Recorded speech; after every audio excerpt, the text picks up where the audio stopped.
Everyone thinks the moon economy begins when astronauts arrive, but the contracts, infrastructure, and billions of dollars are already moving.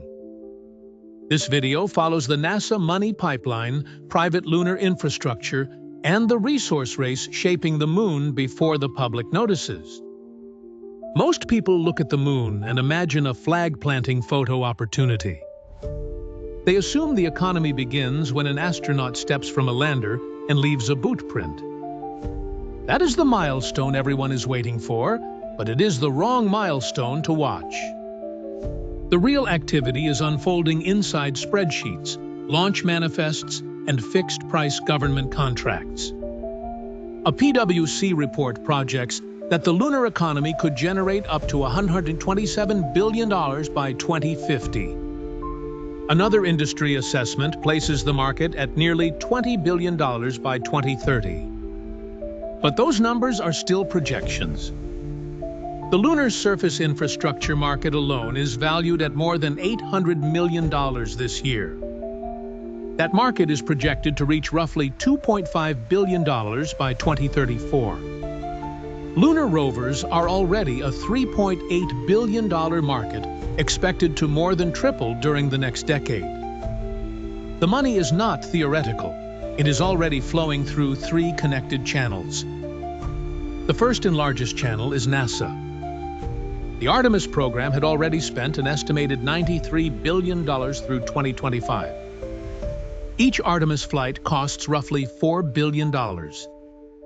That is more than the annual budget of some countries, spent on a single lunar mission. But Artemis is more than a science project.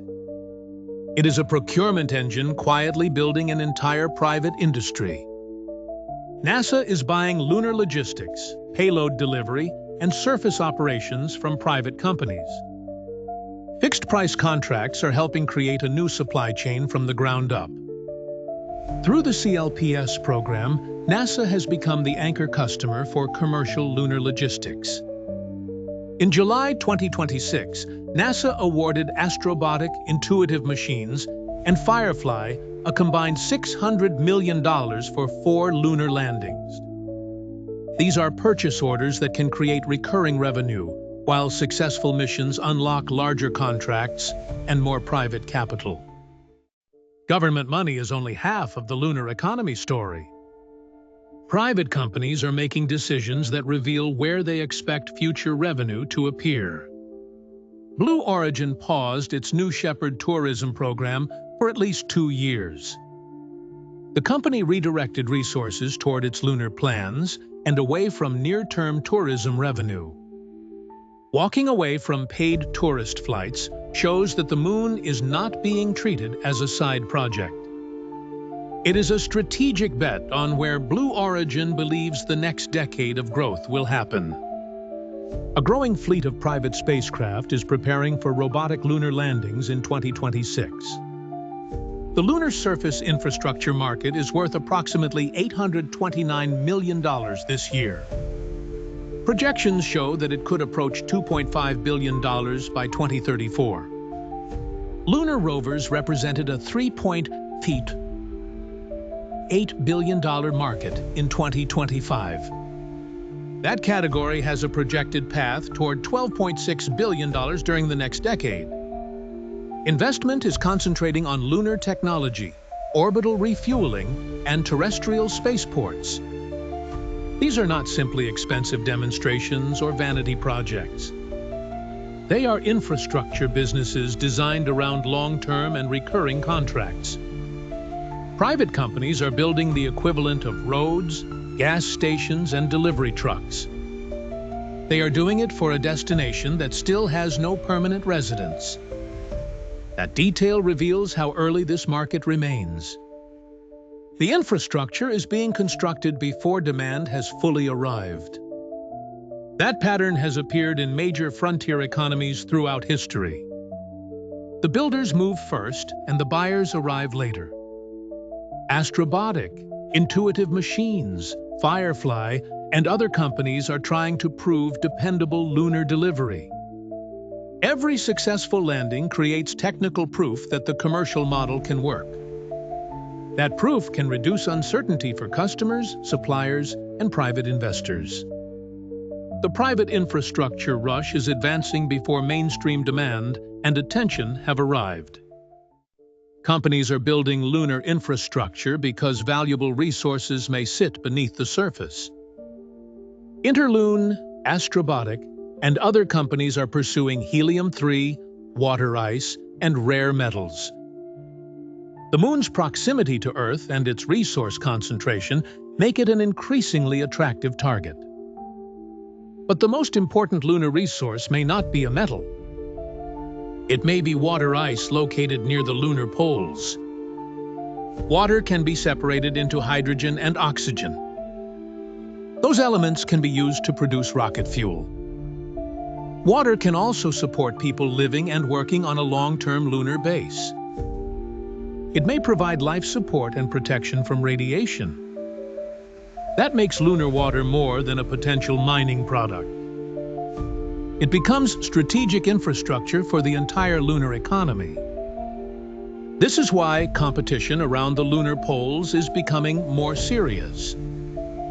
However, clear international rules for lunar mining still do not exist. A 2026 RAND Corporation analysis warned that major space powers urgently need binding agreements. The lack of clear rules creates uncertainty, but it also creates an opening. Companies are positioning equipment and pursuing claims before regulations become fixed. They want to establish an early physical and commercial presence. First movers are operating inside a legal gray zone. Once regulations are written, leading companies may already have assets on the lunar surface. That is why mining startups are raising capital and signing partnerships now, not in 2040. They are acting while early positioning remains less expensive. Instead of waiting for permission, they are building facts on the Moon. Capital markets are supporting funding rounds that would have appeared impossible 5 years earlier.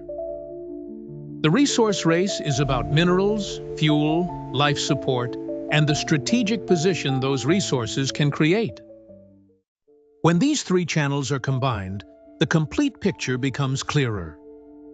Government demand, private infrastructure, and lunar resources are parts of one system.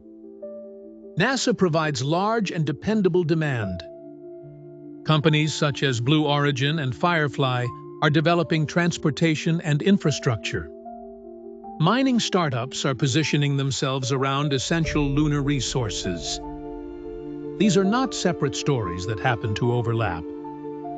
They form an economy that does not require tourists to begin operating. NASA acts as the anchor customer. Private companies build the delivery and operating network. Resource companies pursue the materials needed for a lasting presence. Together, they create an operating economy that is already developing in the background. Meanwhile, most of the public is still waiting for another historic photograph. That gap in attention is what makes the timing important. Mainstream interest may not arrive until the next crewed lunar landing. By then, infrastructure may be allocated, contracts may be locked in, and early advantages may be gone. Artemis II demonstrated that the lunar flight pipeline could function. The next phase is intended to create sustained presence, rather than another flags and footprints moment. A December 2025 executive order directed the United States to establish initial elements of a permanent lunar presence. The government is formalizing a direction that the market had already begun pursuing. The Moon economy is already an active, investable, and trackable system. A practical starting point is to follow the CLPS ecosystem. NASA publicly lists task order winners, payload schedules, and approved vendor pools. Watch the 2026 and 2027 private lander missions because their results can change markets and supply chain timelines.